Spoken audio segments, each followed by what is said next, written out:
L'arrivée spectaculaire de nouveaux portiques dans les eaux sénégalaises. C'était il y a quelques semaines. Après un mois de voyage, les équipements du terminal à conteneurs sortis d'une usine chinoise réputée entrent quasi triomphalement à Dakar. Ce sont 2 portiques de quai supplémentaires et 10 autres portiques de parc encore plus grands et que l'on trouve rarement en Afrique. Sur ce bateau, on a 10 RTG, ce sont des portiques de parc. Et les 2 grues avant ici sont les STS, qu'on appelle STS. C'est pour charger et décharger les bateaux. Elles sont encore plus importantes que les 2 portiques qu'on a déjà reçus. Et donc ensemble, on a maintenant 12 équipements en plus. 10 pour travailler dans le parc et 2 pour travailler à côté des autres portiques, le côté de la mer, pour servir les bateaux. C'est un monde qui change ici. La concession du terminal accordée à Dubai Port World a précipité les transformations. Les grues mobiles et les machines expérimentales qui étaient en mouvement sur la plateforme sont presque chahutées par des équipements sophistiqués qui ont une impressionnante capacité en termes de manutention et de logistique. 50 conteneurs peuvent maintenant être chargés ou déchargés chaque heure contre 17 il n'y a pas si longtemps. En termes d'opération, je pense que les 2 portiques, comme je l'ai dit, vont faire être beaucoup plus compétitifs que les 2 premiers.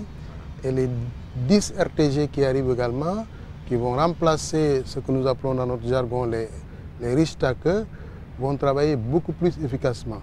Ça veut dire qu'ils vont avoir beaucoup plus de volume à traiter.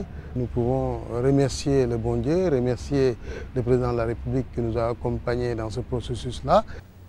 Arrivé avec les autorités, le ministre d'État voulait s'assurer de l'avancée des travaux du terminal qui devrait être opérationnel dans les meilleurs délais. Avec cet équipement sophistiqué de dernière génération, le Sénégal tient une plateforme ultra-moderne, un outil d'intégration compétitif que la crise n'a véritablement pas impacté.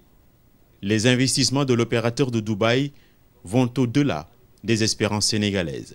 On peut tous constater que Dubai Port est allé même au-delà de ses engagements, non seulement en termes d'investissement. Aujourd'hui, leur niveau d'investissement est à 70 milliards de francs CFA, alors que leur engagement initial était de 40 milliards.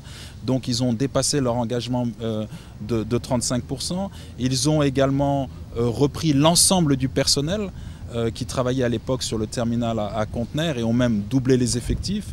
Et je suis très heureux de savoir et très fier de voir qu'au niveau de la formation, les Sénégalais, les manutentionnaires sont maintenant à un niveau d'expertise mondialement reconnu et que certains d'entre eux font même de la formation à Dubaï et forment un certain nombre d'opérateurs qui opèrent maintenant dans les plus grands ports mondiaux, que ce soit Djibouti, Dubaï ou Londres. Et donc, encore une fois, il faut saluer ce génie sénégalais. Les dames de fer, ces nouvelles machines, annoncent des résultats en or pour le terminal à conteneurs de Dakar.